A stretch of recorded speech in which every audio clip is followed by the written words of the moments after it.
Allahu Allahu Allahu Allah Allahu Allahu Allah.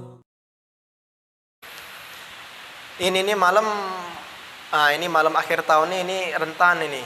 Ya kaget malam tahun baru, wah pokoknya heboh. Kadang-kadang tak pacak tidur juga kita yang tak ngerayakannya. Sibuk petasan itu tuh, aduh dendam-dendam tuh tak tidur juga. Mereka sampai berdalu-dalu. Kaget waktu subuh ngilang galau. Ciri khas setan tuh itulah. Setan dalam bentuk manusia. Jor-jor be, mana aku ngomong dah usah, memang setan dalam bentuk manusia. Giliran subuh hilang galau. Kan aneh ya? Karena aku pengalaman kawan-kawan dulu waktu di asrama dulu kami belajar.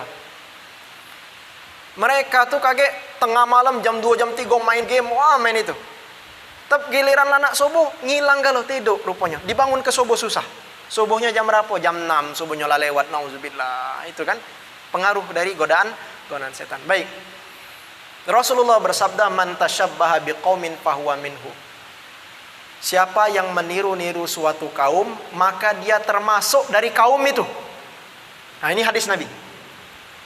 Tapi pertanyaannya, dalam hal meniru apa yang dimaksud oleh Nabi ini? Tasyabbuh namanya itu, meniru-niru sesuatu apa yang dilarang di dalam syariat kita itu apa? Baik. Yang pertama ada namanya tasyabbuh yang diperbolehkan. Jadi boleh kita meniru orang-orang kafir, boleh. Tapi dalam konteks yang pertama ini apa? Dalam konteks suatu hal yang bukan ciri khas identik dari agama mereka. Yang bukan ciri khas identik dari golongan mereka. Nah itu boleh kita ngikutinya. Contoh, orang-orang Yahudi dan Nasrani misalkan pakai jas, pakai dasi. Tapi karena jas dan dasi itu bukan ciri khas identik milik mereka, milik semua orang, maka kita umat Islam boleh juga pakai jas, pakai dasi. Kemudian orang-orang Yahudi dan Nasrani misalkan pakai mobil, naik mobil. Bahkan mobil produk mereka. Tapi karena mobil itu umum, bukan ciri khas identik dari suatu agama tertentu, maka boleh kita pakai mobil juga. Kemudian mic ini misalkan. Mic ini produk kafir ini, bukan produk kita Toa. Ada Muhammad Toa di sini. Muhammad Toha. Toa ini kan bukan produk Islam. Tapi karena mic ini bukan identik dari ritual agama tertentu, maka boleh umat Islam juga pakai mic di masjid-masjid, di dalam pengajian. Nah ini tasyabbuhnya boleh nih, ya. Jadi meniru-niru suatu kaum dalam hal yang bukan ciri khas mereka, ya.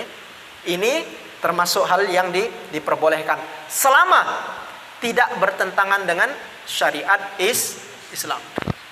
Tidak bertentangan dengan syariat Islam. Yang bertentangan dengan syariat Islam itu apa? Misalkan minum dengan tangan kiri. Minum dengan tangan kiri itu kan tidak khusus milik agama tertentu, ya tak? Tapi bertentangan dengan syariat kita. Syariat kita menganjurkan dan memerintahkan minum tangan kanan. Nah itu tidak boleh kita lakukan. Tapi kalau umum-umum saja sesuatu yang mubah mereka lakukan dan bukan ciri khas mereka, ya boleh baik. Baju koko ini nih. Baju-baju koko yang putih itu kan tradisi wong Chinese. Mirip dengan baju-baju orang Chinese, namanya baju koko. Tapi kok sekarang Islam mengadopsi, ya? Dipakai jadi baju-baju nak ke masjid, nak pakai baju koko jadi dia. Padahal kan kalau baju yang Islam kan biasanya gamis atau pakai sarung dan lain sebagainya. Tapi ini karena tidak merupakan ciri khas agama tertentu dan keyakinan tertentu, umum-umum saja boleh kita juga lakukan. Tapi ada tasyabbuh yang kedua yang haram dilarang. Yaitu apabila kita meniru suatu kaum yang mana yang kita tiru itu ciri khas daripada identitas golongan mereka atau ciri khas daripada agama atau keyakinan mereka. Haram hukumnya kita ikuti. Contoh misalkan, kalau kita orang Islam sunnah berdoa ngangkat tangan. Cak mana ngangkat tangannya seperti ini. Dibuka tangan kita, dihadapkan ke langit. Tapi kalau orang Nasrani berdoa sama ini. Dan tidak ada agama lain kecuali Nasrani dia berdoa sama ini. Nah, karena hal demikian merupakan identitas agama mereka, umat Islam tak boleh macak-macak kayak bisiril Fatihah, habis Fatihah, auzubillahi minasyaitonirrajim, bismillahirrahmanirrahim, tak boleh. Itu tasyabbuh yang haram, tak boleh. Karena termasuk ciri khas identitas, keyakinan, ritual agama mereka tidak boleh kita ikuti. Termasuk juga perayaan malam tahun baru. Yang mana? Yang angkat tangan kan memang mungkin sakit baik kakinya tuh Pak. Kita husnuzon dulu. Iya. Baik. Saya lanjutkan ya. Kebanyakan tapi tidak banyak kukira di sini. Ya. Mungkin husnuzon dulu kita, mungkin dia berdoa sama itu, kaki menjulur ke depan. Lama tadi kami ngimam, mungkin capek diselonjorkan kakinya. Ya dah. Dah, baik, kita lanjutkan dulu. Contoh misalkan perayaan malam tahun baru. Mayoritas ulama kita, guru-guru kita mengatakan kita tidak boleh umat Islam ikut-ikut meramaikan malam tahun baru. Mengapa demikian? Karena malam 1 Januari itu dulu dalam tradisi pagan, penyembah-penyembah roh, penyembah-penyembah berhala, malam tahun baru ini merupakan malam perayaan lahirnya dewa Janus. Makanya namanya Januari. Malam perayaan dewa Janus. Di antara peribadahan-peribadahan yang mereka lakukan, mereka bagi orang-orang penyembah api dan kaum pagan, mereka membakar api, menghidupkan api di situ. Bagi orang-orang Nasrani, mereka ngidup kelonceng.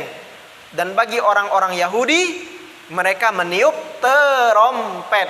Ya, trompetnya itu dari, kalau aslinya dulu trompetnya itu dari tanduk binatang apa tuh? But, ya, niup pakai trompet.